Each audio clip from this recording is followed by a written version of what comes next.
하나님의 말씀은 요한복음 14장 22절에서 31절입니다. 요한복음 14장 22절. 가롯이 아닌 유다가 이르되 주여 어찌하여 자기를 우리에게는 나타내시고 세상에는 아니하려 하시나이까. 예수께서 대답하여 이르시되 사람이 나를 사랑하면 내 말을 지키리니 내 아버지께서 그를 사랑하실 것이요 우리가 그에게 가서 그 터를 그와 함께 하리라.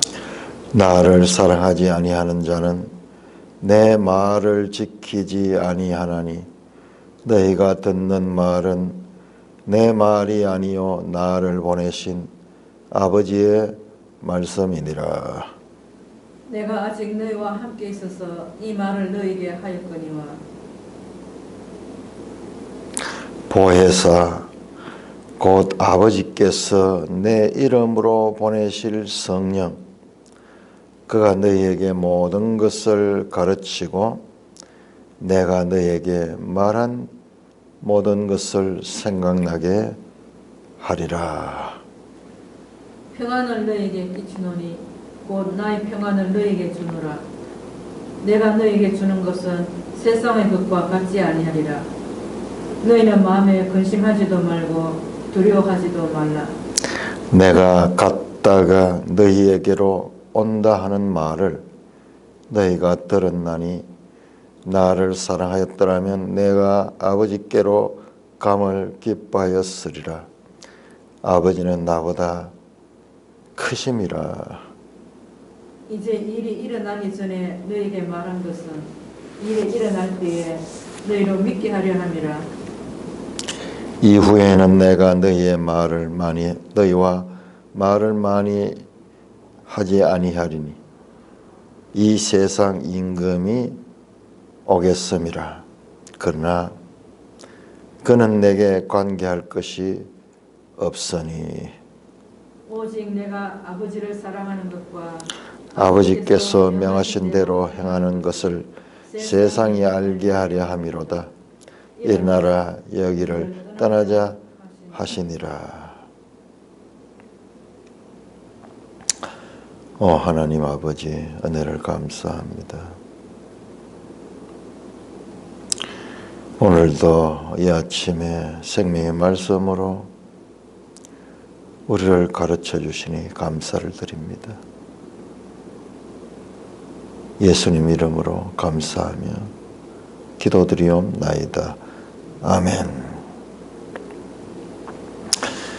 자, 우리가 다시 한번 전체를 봐야 됩니다. 자, 예수님의 이 마지막 강화, 다락방 설교라고 이야기하죠. 이 강화는 질문에 대한 답변으로 이루어지고 있습니다. 13장에서 베드로가 13장 36절에 질문하고 거기에 대한 답변이 있었고 그 14장은 그 답변의 연속성이에요. 자, 그러다가 14장 5절에 도마가 질문했습니다. 도마가 이르되 그러니까 그 도마의 질문에 대한 답변이 7절까지 있었고 그 다음에 8절에서 빌립이 이르되 주여 아버지를 우리에게 보여주옵소서. 그런 빌립의 질문에 대한 또한 답변이 이어졌고요. 그리고 이번에는 14장 22절에는 가롯이 아닌 유다. 가롯 유다는 죽었죠. 죽은 이 당시는 아직 살아 있습니다. 가롯 유다는 지금 이 자리에 없죠. 예수님을 팔기 위해서 이 자리를 떠났습니다. 그러니까 다른 유다가 또 있었어. 유다는 이름이 우리나라에서 아주 흔한 이름처럼 그렇게 됐던 것 같아요. 그래서 유다가 질문합니다. 또 거기에 대한 답변입니다. 그런데 유다의 질문은 바로 앞에서 말한 빌립의 질문에 대한 답변, 빌립의 질문에 대한 답변을 듣고 거기에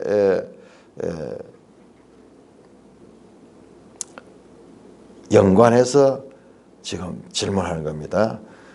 가롯이 아닌 유다가 이르되 주여 어찌하여 자기를 우리에게는 나타내시고 세상에는 아니하려 하시나이까. 왜 이런 질문을 하느냐 그러면 바로 앞에서 빌립의 질문에 대해서 예수님께서 이렇게 말씀하셨어요. 자, 14장 17절 보세요. 17절.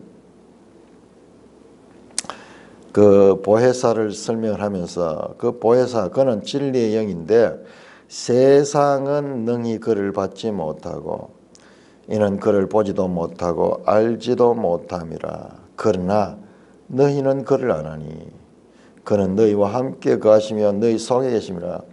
자, 이 진리의 영이신 보혜사는 세상은 알지 못하고 너희만 아는 거예요. 너희가 누구예요? 자, 너희는 여기 제자들입니다. 이제 앞으로 교회를 세우게 될 교회의 터가 될 사람들입니다. 그래서 제가 처음에 말씀을 드렸습니다. 이 13장 이후는 12장까지는 세상이 전체가 다 예수님의 사역과 연관되어서 세상이 예수님을 받아들이지 아니하고 오히려 세상이 예수님을 죽이려고 하는 내용들이 계속 나왔어요. 그러나 13장부터는 이제 대상이 예수님의 말씀하시는 대상이 제자들이에요. 제자들. 그러니까 이 제자들은 새로운 공동체, 교회를 세우게 될 그와 같은 이 새로운 공동체의 지도자가 될 사람입니다. 그래서 여기는 제가 말씀드렸죠. 앞에는 기적들이 많이 나왔지만, 표적들이 많이 나왔지만, 그러나 13장 이후에는 표적이 없습니다. 표적이 없고 예수님의 가르침이에요. 가르침. 설명하는 거. 내러티브가 이어집니다. 그래서 요한복음의 1부를 1장에서 12장까지 그리고 2부를 13장에서 나머지 21장까지를 2부로 나누는 것도 그와 같은 것 때문에 그런 겁니다. 명확하게 나눠집니다. 그 세상에서는 눈에 보이는 표적을 많이 행하여서 자신이 하나님을 드러냈지만은 그러나 이제 마지막 강화가 있는 이 제자들에 있어가지고는 그 표적을 행하시지 않고 말씀으로 가르치고 있는 것입니다. 그리고 그래서 세상은 성령을 받지 못하고 알지도 못하고 그렇게 볼 수도 없다. 그러나 너희는 제자들이죠. 그를 알고 그가 너희와 함께 계시고 너희 속에 계시겠다. 너무 신비한 말씀이죠. 진리의 영이 오는데 그가 너희 속에 있고 그 결과 너희와 함께 늘 한다. 임마누엘 한다. 뿐만 아니라 19절에서 조금 있으면 세상은 다시 나를 보지 못할 것이 너희는 나를 보리니 이 말씀을 지금 하셨죠. 너희와 세상을 구별했죠. 너희와 세상을 구별했죠. 그러니까 그 말을 듣고 자 22절에 유다가 질문했는 거예요. 주여 어찌하여 자기를 우리에게는 나타내시고 너희에게는 이 성령이 너희와 함께 있고 너희가 성령이 너희 속에 계실 것이고 성령이 너희를 가르칠 것이다. 그러나 세상은 그렇지 않다. 그 말씀이에요. 그 앞에서 하신 그 예수님의 말씀에 대한 이유가 무엇인가? 왜 세상은 알지 못하고 우리만 알게 됩니까? 그렇게 질문을 합니다. 거기에 대한 답변이 이어집니다. 예수께서 대답하여 사람이 나를 사랑하면 내 말을 지키니 내 아버지께서 그를 사랑하시고 우리가 그에게 가서 그 철을 구하기라. 야, 어려운 이야기죠. 자, 사람이 나를 사랑하면 내 말을 지킨다. 자, 이게 앞에서 나왔습니다. 15절에 나와서 15절에 너희가 나를 사랑하면 나의 계명을 지키리라. 같은 말이죠. 내 말을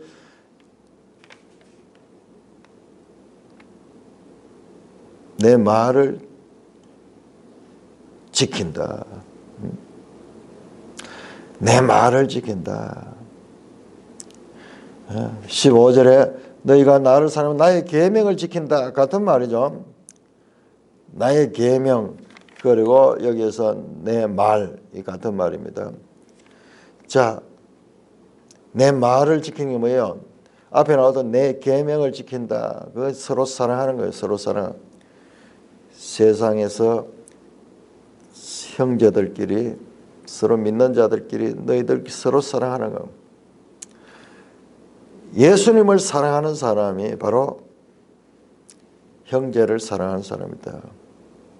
그 결과 내 아버지께서도 그를 사랑하시고 우리가 그에게 가서 그 철을 그와 함께라. 이게 또 어렵습니다. 우리가 여기서 우리는 내 아버지와 나 예수님입니다. 그 예수님이 그에게 가서 그 예수님의 말씀을 지키는 자, 예수님을 사랑하고 예수님의 말씀을 지키는 자, 형제를 사랑하는 자, 그에게 가서 그 철을 그와 함께하리라. 와, 이 말이 참 어렵다. 자, 앞에서는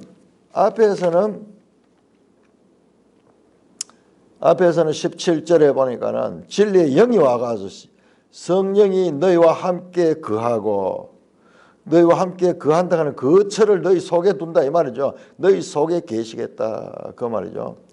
지금 여기서는 지금 예수님께서 우리가 성령 앞에서는 성령이 너희 속에 거하겠다 그랬는데 이번에는 우리가 여기서 우리는 아버지와 아들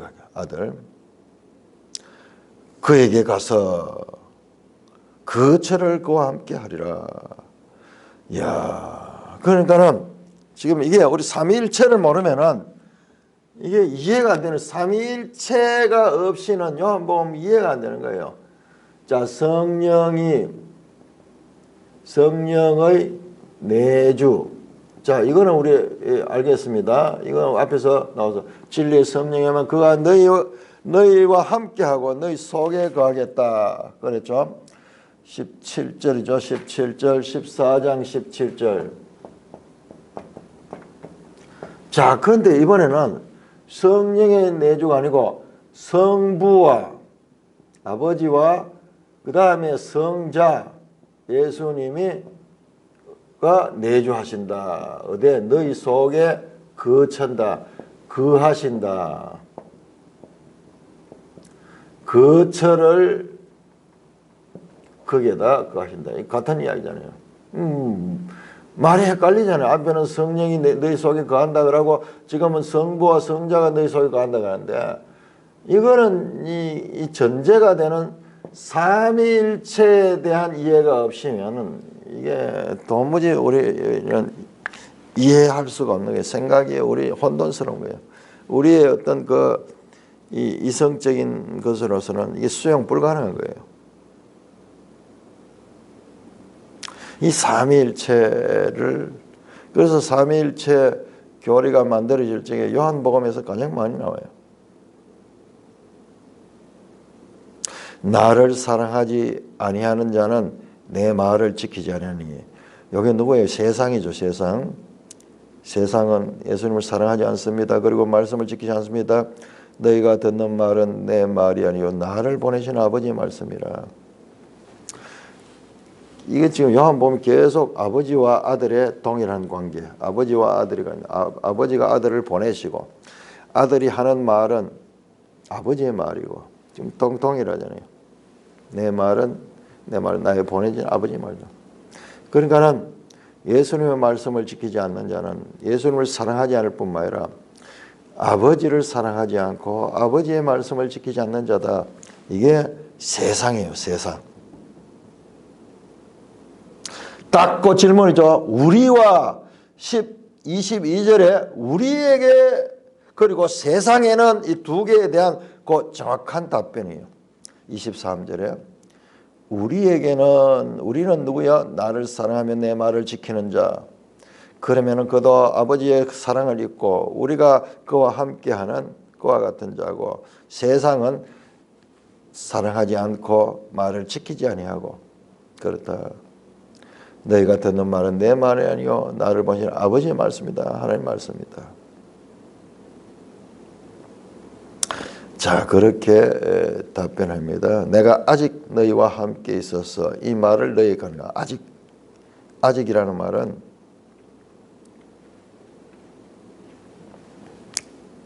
이제 곧 떠난다는 말이죠. 아직 너희와 함께 있어서 이 말을 너희에게 하노라. 이거는요, 가까운 시간이에요. 이제 예수님은 내일이면 잡히시게 돼요. 내일이면 잡히시게 돼요. 아직 너희와 함께 이 말을 너희에게 할 거냐. 26절은 보혜사 곧 아버지께서 내 이름으로 보내실 성령, 그가 너희에게 모든 걸 가르치고 내가 너희에게 말한 모든 것을 생각나게 하리라. 자, 14장에서 보혜사에 대한 가르침이 두 번이 나옵니다. 14장에서 보혜사의 가르침이 동일하게 지금 나와요. 자, 14장 16절 17절 14장 16절에서 17절 보혜사가 나왔습니다. 자, 그리고 말씀하시다가 이번에는 14장 26절입니까? 26절 그렇네요. 26절에서 다시 보혜사를 쓰면 보혜사.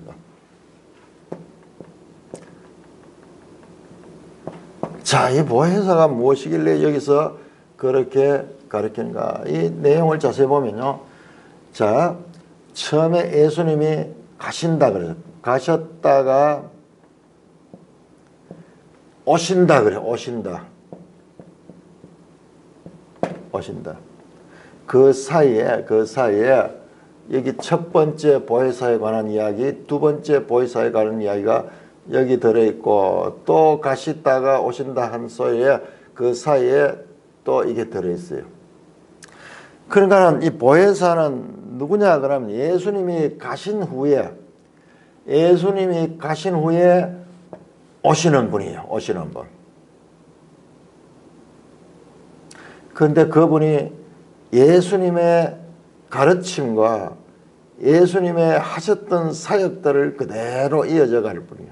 단지 차이점은 이분은 영으로 오셔가지고 그 믿는 사람 각 사람들 속에 내주하시는 거예요.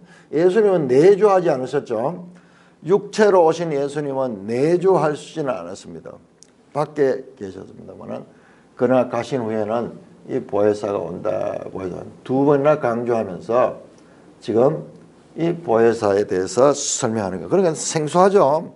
이건 듣도 못한 이야기를 지금 하는 거예요. 자, 내가 아직 너희와 함께서는 이 말을 너희가 그냥 이제 곧 떠나게 될 것이죠. 그러니까는 26절입니다. 보혜사 곧 아버지께서 내 이름으로 보내실 성령. 자, 보혜사가 정체가 드러났습니다. 보혜사는 누구냐? 보혜사는 곧 성령이시다. 성령. 그런데 이 성령은 어떻게 오시느냐? 아버지께서, 성부께서 성자의 이름을 통하여, 성부와 성자의 관계, 이 이름을 통하여 그렇게 해서 성령이 오신다는 성령. 또 삼위일체 나오죠. 삼위일체. 성령이 오신다. 내 아버지께서 보내는데 어떻게 보내냐? 그냥 보낸 것이 아니라 나를 통하여 보낸다. 나를 통하여 보낸다. 내 이름으로 보낸다. 이름은 존재를 대신하는 거죠. 존재를. 아버지께서 내 이름으로 보내시는, 그러니까 성부와 성자가 보내시는 것이 바로 보혜사 성령입니다. 성령. 그가 너에게 모든 걸 가르치고 내가 너에게 말한 모든 것을 생각하라. 예수님이 가르쳤죠. 제자들 가르쳤을 때 똑같습니다. 자, 보혜사 성령이 하시는 일이 성자가 제자들을 가르친 것까지 가르쳤죠. 이 성령도 오셔서 가르친 거예요.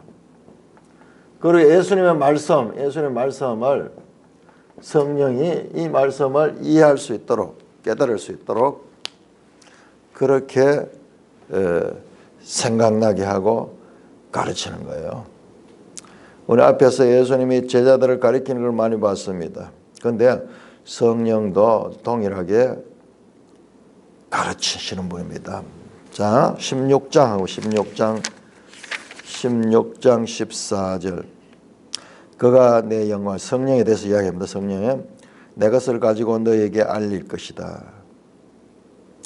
그래서 앞에는 이분은 진리의 성령이, 진리의 영이라고 하죠. 진리를 가르치시는 분이다.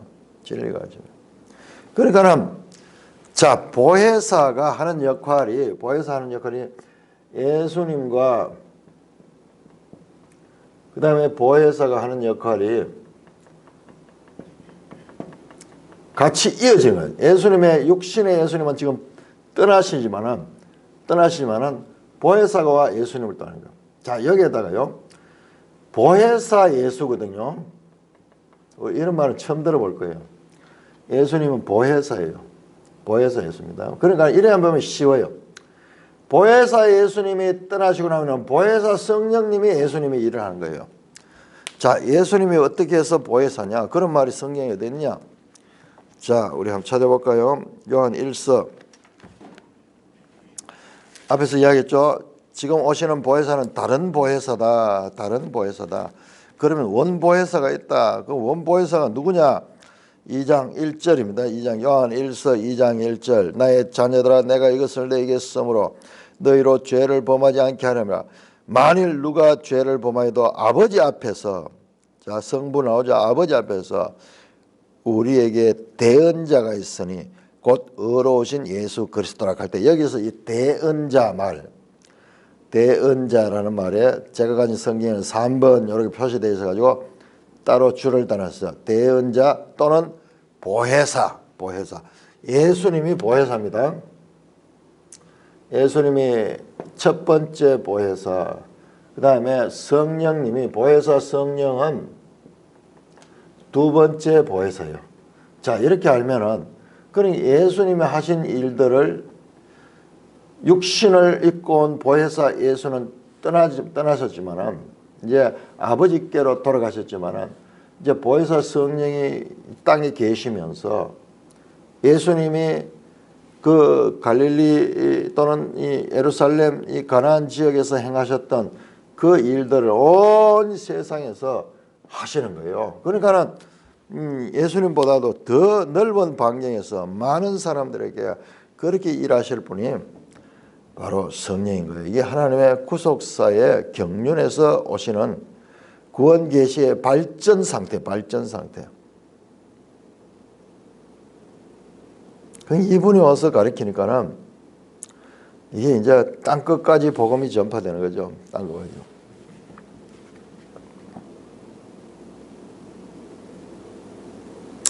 지금은 제자들이 예수님의 말씀을 이해하지 못해도 성부와 성자가 보내시는 성령님이 오시면은 예수님이 하신 말씀을, 모든 것을 가르치고 예수님 하신 말씀을 다시 기억나게 하시고, 기억나서 그때 그 말이 바로 이거였구나, 이 뜻이었구나.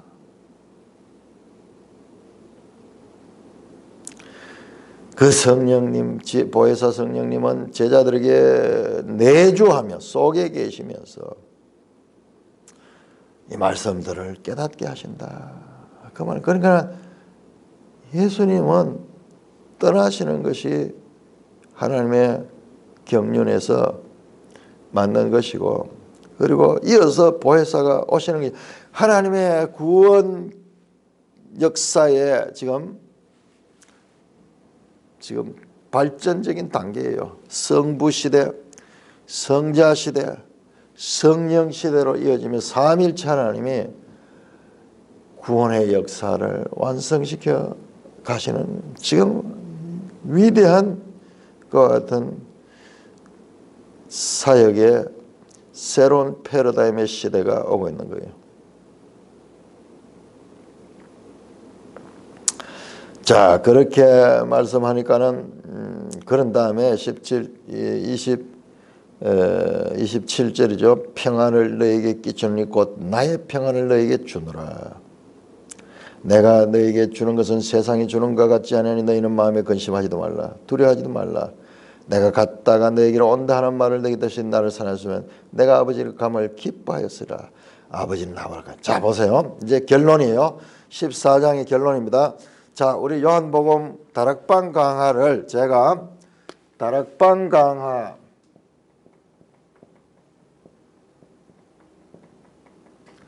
14장에서 16장이라고 말씀드렸는데, 자, 이거는 거친 구별이고요. 사실상 다락방에서의 강화는 14장이 14장. 그러면 15장, 16장은 뭐냐? 엄밀하게 따지면은 다락방 강화가 아니에요. 자, 여기 보시면은 지금 14장에서 31절 보세요. 31절. 일어나라 여기를 떠나자 하시는, 여기가 지금 다락방이잖아요. 일어나, 지금 이 다락방에 앉아 있다가 지금 이 말씀을 했는데 여기서 지금 떠나가는 거예요. 그러니까 14장이 서론과 결론이 있어요. 결론이 있고, 이 서론과 결론의 주제가 뭐냐면 예수님이 가시는 거예요. 그리고 오심이, 결론도 마찬가지로 예수님의 가심이요, 오심이요. 보세요. 27절 보시면은 27절 평안을 너에게 끼치노니 나의 평안을 내가 너에게 주는 세상이 주는 것, 세상과 계속 구별하죠. 세상. 그래서 이 요한복음에서 세상이라는 단어가요, 세상이라는 단어가 요한복음에서 56번 나와요. 56번. 뒤에 또 나옵니다. 30절에 세상 임금, 31절에 세상이 알게 하리라. 하나님이 세상을 이처럼 사랑하사. 세상이라는, 항상 예수님의 이 생각에는 세상이 그 대상으로 자리 잡고 있습니다. 이 세상은 예수님을 대적하고 예수님을 죽이지만은, 그럼에도 불구하고 하나님이 세상을 사랑하신다 그래요. 세상을 사랑. 이와 같은 우리가 이해할 수 없는 이런 하늘에 속한 이와 같은 이 감정, 사람은 그런 감정을 가질 수 없는 거죠. 그걸 놓치지 않아야 돼요. 자, 평안을 너에게 끼치노니, 갑자기 우리가 이런 말 탁 뽑아가지고 한 절 딱 내가지고, 아, 예수 믿고 평안하자, 평안을 끼치니 내가 주는 것은 너희 세상과 다르다, 좋은 격언으로 이렇게 뽑고 있지만은 이게 그 말씀이 아니고 지금 연결되는 말씀. 자, 평안을 너에게 끼치니, 그럼 평안이 뭐지? 갑자기 왜 평안이 튀어나오지? 지금 우리 멜성에도 단락을 딱 구별해가지고 평안을 주시는 예수님, 그러면서 교사인 보혜사의 성령님과 지금 구별하는데, 아니, 자, 이 평안은 보혜사 성령님이 주는 거예요. 그러니까 세상은 이 보혜사 성령님을 알 수도 없고, 그 가운데 그들은 보지도 못하고 알지도 못하고 그와 관계가 아무것도 없죠. 그러니까 세상에 주는 평안과 다른 그 평안이 바로 보혜사 성령을 통해서 주시는 거예요. 너희는 마음에 근심하지도 말고 두려워하지도 말라. 이 말은요, 1절에 시작할 때 나오는 거죠. 자, 14장 1절 보세요. 너희는 마음에 근심하지 말라. 하나님 믿으니 나를 믿어 내 아버지 집에 거할 것이다. 그렇지 않으면 너희에게 이르시라. 내가 너희를 위하여 거처를 예배하러 간다. 그리고 거처를 예배하면 내가 다시 온다. 지금 그 말씀이잖아요. 갔다가 온다, 그 말씀. 지금 다시 이제 결론적으로 그 말씀이겠네요. 너희는 마음에 근심하지 말라. 1절에 했던 말씀을 하십니다. 내가 갔다가 너희를 온다 하는 말을 들었구나. 바로 나왔잖아요. 방금 14장 3절에서 내가 갔다가 다시 온다 말이죠. 너희가 나를 사랑했다면 내가 아버지 감을 기뻐하였습니다. 아버지는 나보다 크다. 자, 이게 무슨 말인가 보세요. 우리가 뭐 이 한 절 한 절은 뜻을 아는데 이게 어떻게 연결되는가를 잘 모르고 있는 거예요. 자, 평안을 끼친다 하는 이 평안도 앞에 나오는 보혜사 성령과 연결되어 있다 그랬습니다. 그러니까 세상과 다르죠. 세상이 가질 수 없는 그와 같은 평안이죠. 그 다음에 28절에 내가 갔다 온다는 말을 내가 들으나니 너희가 나를 사이도 내가 아버지께로 감을 기뻐했다. 자, 일단 여기 단어 세 개를 봅시다. 평안과 사랑과 기쁨. 평안과 사랑과 기쁨.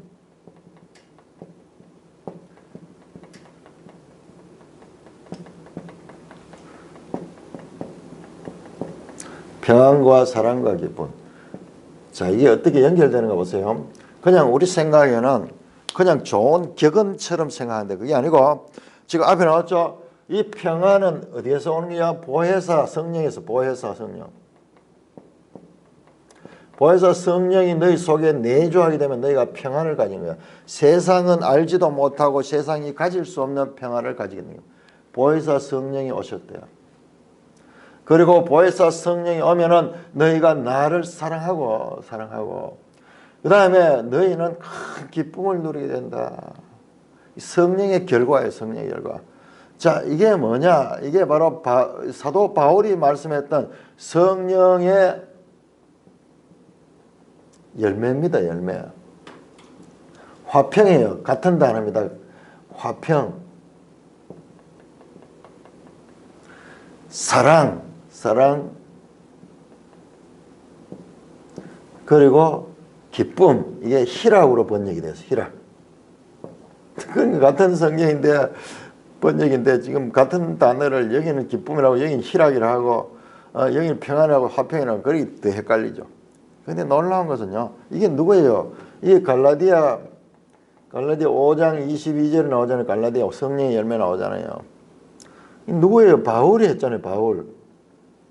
자, 바울이 말씀했는 성령의 열매 순서가 이렇게 나와요. 화평과 사랑과 희락.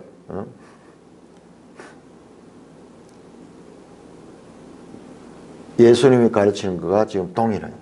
예수님이 가르치는 거가 동일하게 지금 이어지고 있습니다. 아가파오.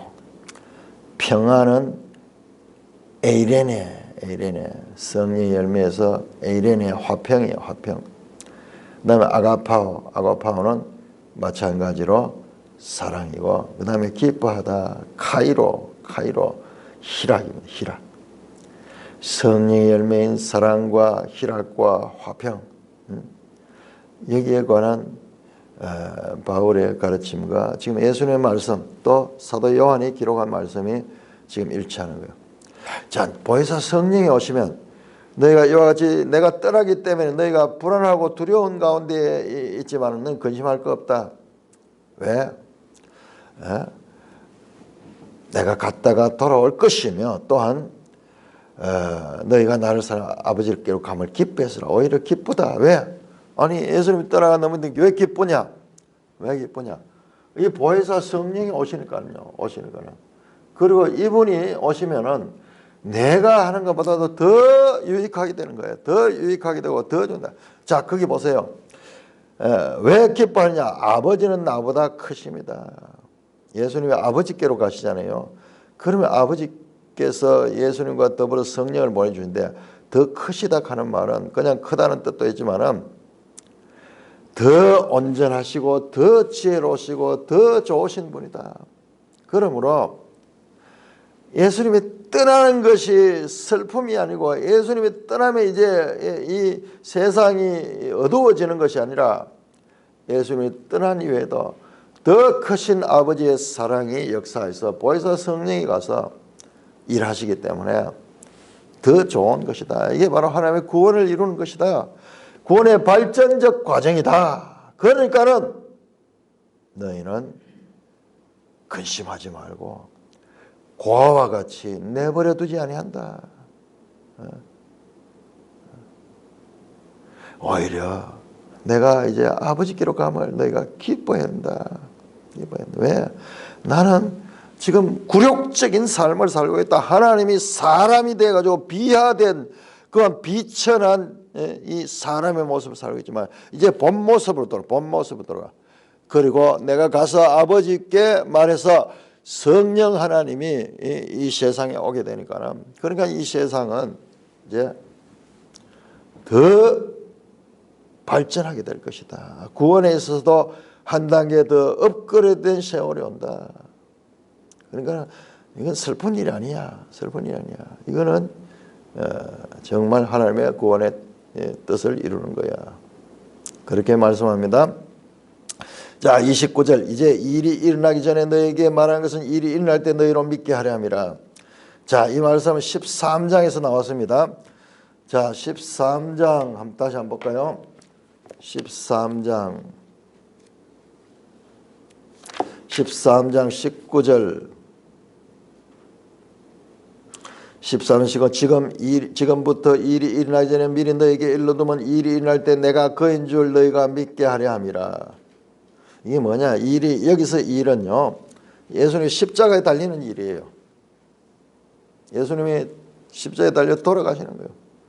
그러니까 예수님이 부재하게 되잖아요. 그러니까 제자들이 두려워하고 있잖아요. 다시 이제 13장의 이 같은 시간 같은 장소에 사실은, 그러나 그 시간보다는 지금 조금 더 시간이 지났죠. 이 일이 일어날 시간이 더 가까워졌습니다. 일이 일어나기 전에 미리 일러둔 것은 그 일이 났을 때, 예수님이 죽으시는, 십자가에 달려 죽으시는 그 일이 일어날 때 그것이 슬픔이 아니고 그것이 예수님이 떠나심이 아니라, 이야, 이게 하나님이 역사하심이고 예수님은 영광으로 다시 보좌 우편에 앉게 될 것이며, 또한 이 땅에는 그 하나님과 성부 하나님과 성자 예수님이 보내시는 그 성령이 와서 제자들 속에 내주하게 될 것이다. 그것을 믿을 수 있도록 너희들이 드러난 표면만 보고 충격을 받아가지고 막 이 우왕좌왕하지 않도록 미리 내가 말한 거다. 미리 말한다. 제자들이 이 말을 지금 못 알아듣고 있어요. 못 알아듣고 있어요. 언제 알아듣느냐? 오순절 성령이 임했을 때 알게 돼요. 성령이 임하죠. 그리고 부활하신 예수님이 또 가르쳐줘요. 자, 이후에는 내가 너희와 말을 많이 하지 않겠어. 이 세상에 임금이 없어. 그러나 그는 나와 관계할 것이 없다. 무슨 말이에요? 자, 세상 임금도 요한복음에서 계속 나왔습니다. 12장 31절 보세요. 12장 31절 12장 다 이게 무슨 뜻인가? 지금 이것만 봐가지고 무슨 뜻인지 몰라요. 12장 31절 12장 31절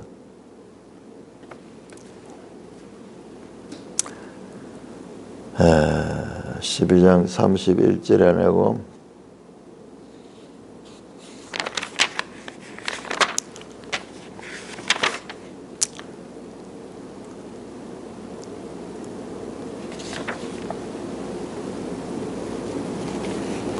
12장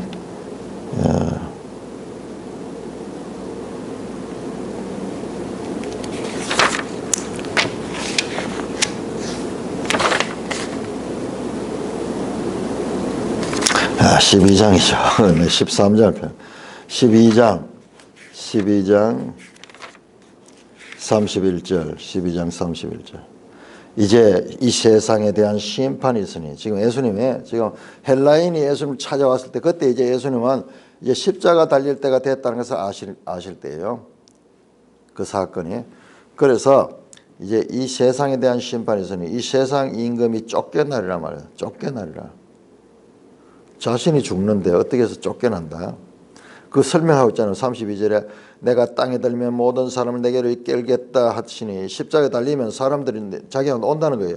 이렇게 보면 자기가 어떠한 죽음으로 죽을 것인가. 그러니 예수님의 십자가의 죽으심과 이 세상 임금의 패배, 이 세상 임금이 쫓겨남이 연결되어 있는 거예요. 연결되어 있는 거예요. 지금 그 이야기 하는 거예요. 다시 이 세상 임금이 온다. 이제 세상 임금이 예수님을 처형할 거예요. 처형할 거예요. 세상의 권세가 사람들을 이용해서 예수님을 처형할 것이다. 그러나 그는 내게 관계할 것이 없다. 그는 나를, 본질의 나를 손댈 수 없어. 내 육체의 몸을 입고 나는 십자가에 달아 죽일 수 있지만, 그러나 예수님의 본질은 세상 임금에게 아무 영향을 받지 않아. 오히려 세상 임금이 쫓겨나는 시간이 될 거야. 쫓겨나는 시간이야.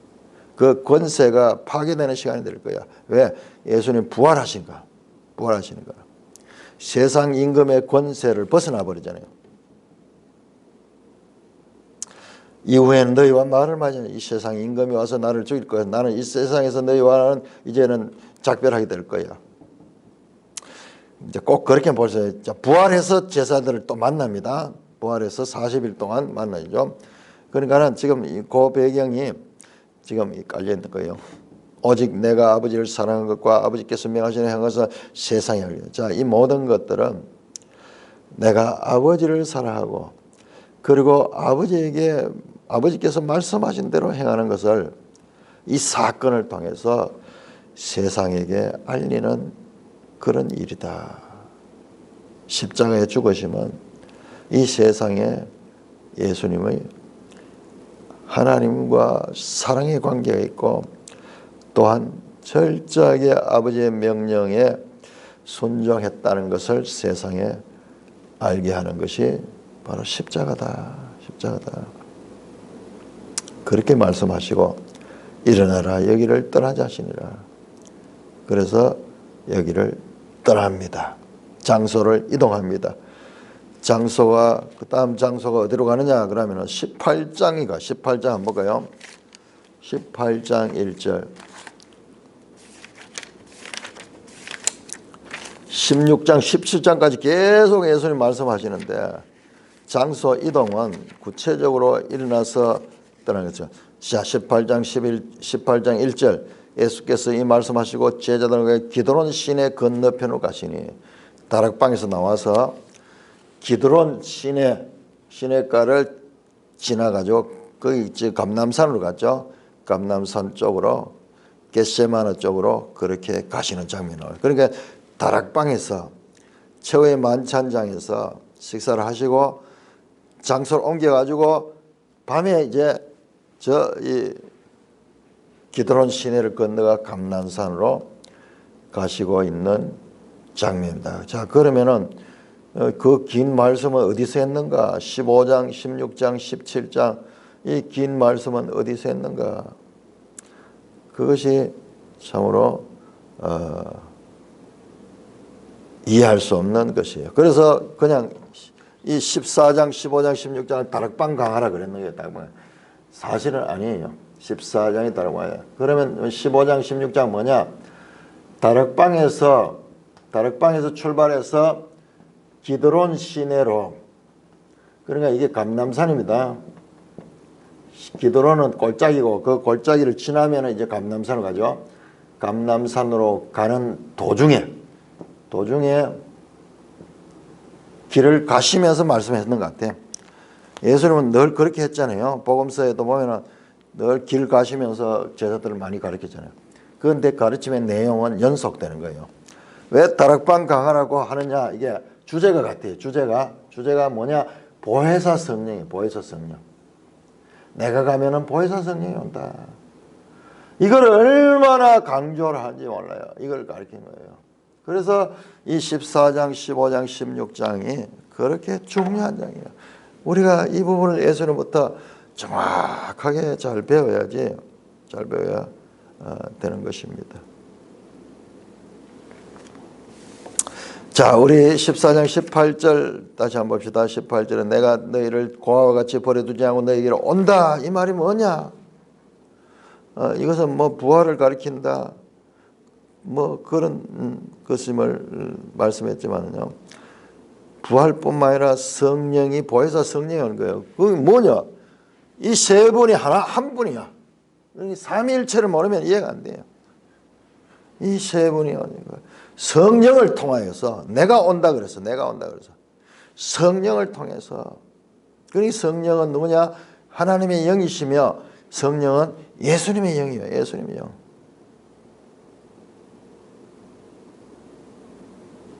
이 성령이 오셔서 제자들 속에 계심으로 말미암아 그들은 예수님의 서로 사랑하는 계명을 지키게 되고 또한 예수님의 능력을 받습니다. 세상은 이 보혜사를 받지 못하고 알지 못하고 그 결과 예수님의 서로 사랑하는 계명을 지키지 못합니다. 그러므로 그들은 예수를 사랑할 수 없습니다. 보혜사 성령님은 아버지께서 아들의 이름으로 보내신 분입니다. 따라서 그분의 제자들 안에 계시면서 예수님이 하신 일을, 예수님이 가르치신 일들을 동일하게 행하시면서 그들이 하나님의 뜻을 이루게 하시고 이제 이들이 인해서 구체적으로 생겨나시 교회입니다. 교회 공동체가 생겨날 수 있도록 그렇게 말씀을 하고 있습니다. 자, 여기에서 우리 다시 한번 중요한 것은 26절부터 20절 보혜사가 누구냐? 보혜사는 아버지께서 보내신 자라. 자, 여기에서 우리 이 요한복음이 가지고 있는 이와 같은 이 독특한 표현. 그런데 알고 보면 이게 규칙을 가지고 있어요. 보내신다, 보내심. 자, 성부가 보내셨죠. 누구를? 성자 예수님을 보내셨죠. 성자를 보내셨잖아요. 그래서 계속 예수님은 나를 보내신 이가 내 아버지다. 그러면서 내 보내신 이의 뜻이 이것이니. 그러면서 우리 앞에서도 봤죠. 계속 보내심. 이게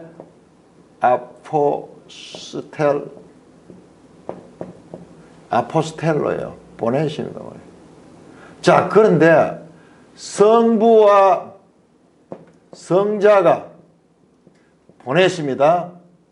누구를? 성령을 보내잖아요. 성령을. 성부께서 내 이름으로 보내실 성령 그러잖아요. 내 이름으로 보내실 성령. 성자를 통하여 보내실 성령. 자, 우리 앞에서 보면요. 앞에서 보면 여기 또 좀 더 관계 있습니다.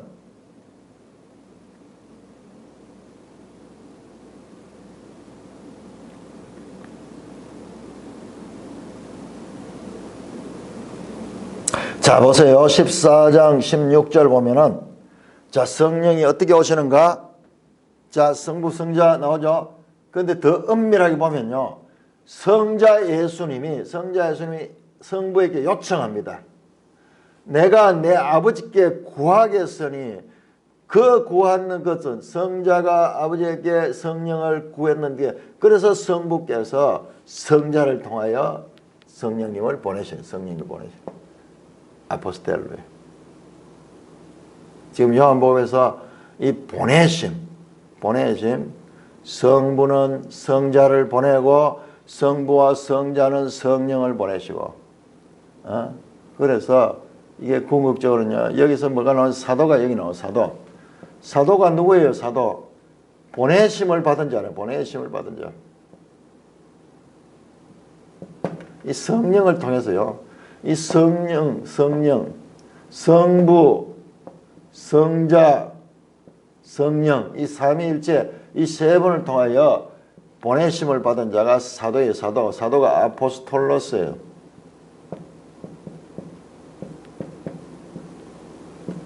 아포스톨로 보내고 하나님의 관계가요. 바로 이 제자들로도 이어집니다. 네. 그래서 우리가 앞에서 계속 나왔어요. 보냄을 받은 자는 단어도 엄청나게 많았습니다. 성령님은 제자들 안에 내주하셔서 그들이 보냄을 받은 자로서 사도가 되어서 그래서 주의 일을 계속하게 하는 거죠. 주의 일을 그들 속에서 하게 됩니다. 이렇게 요한복음 14장은 두 번에 걸쳐서 성령, 보혜사 성령에 대해서 가르치고 있으며 또한 15장에 가서 또 가르치며 또 16장 가서 또 가르치면서 보혜사 성령에 대한 바른 가르침을 반복해서 가르치고 있다. 왜? 여러분 한번 생각해 보세요. 예수님 마지막 가르침이에요. 마지막 가르침의 주제가 보혜사 성령이야. 그만큼 중요하기 때문에 그런 거예요. 그런데 이 보혜사 성령에 대한 너무나 많은 오해들, 잘못된 것들, 이건 초대교회 때부터 있었어요. 2세기, 3세기에 보면 이단 나오잖아요. 몬타누스 이단, 몬타누스. 그는요, 그렇게 말했어요. 이 성령이 지금도 계속 역사에서, 그래서 자신이 보혜사 성령이라고 해요. 자신이 보혜사 성령이라고. 근데 그가 계시를 막 받았는데, 그 계시가 성경과 달라요. 이렇게 보혜사에 대한 오해들이 있는 거예요. 이게 지금까지 계속인데, 지금 우리 대한민국의 신천지가 다 그 계통이에요. 자기가 보혜사래요. 이만희가 보혜사고, 그것 한술 더 떠가지고 이만희가 세언약이라고. 아니, 이게 말이 되는 이야기예요. 하나의 구원 역사에 있어가지고 그렇게 말도 안 되는 이야기를 하고 있으면서 우리가 이 성경에 대해 특히 다락방 강화를 잘 모르니까는 여기에 이단들이 기생해가지고 이걸 가지고 성도들을 미혹하고, 그거 보세요. 신천지가 자기 어머니까지 이 포섭하기 위해서 그렇게 열심으로 노력하고 있는 거. 그 마귀가 그렇게 무서운 존재예요. 징글치도록 무서운 거예요. 생각이 없어. 그리고 그 이단의 괴수 같은 그 인간을 보혜사라고 이야기하고 세언약을 이룬 이야기하고, 우리가 바른 지식이 없을 적에 얼마나 어처구니 없는 일이 일어날 수 있는가, 인간이 얼마나 연약한 존재인가, 그 이단에 빠진 사람들을 보면서 생각이 되고, 교묘하게 이단은 이런 부분, 성도들이 잘 알지 못하는 이런 부분에 들어가지고 그렇게 기생하고 있는 거예요. 교회가 책임이 뭐냐, 이런 부분을 귀에 딸도록 가르쳐야 돼요. 왜? 이 보혜사 성령 오늘 우리 속에도 내주하시는 분이기 때문에. 찬송가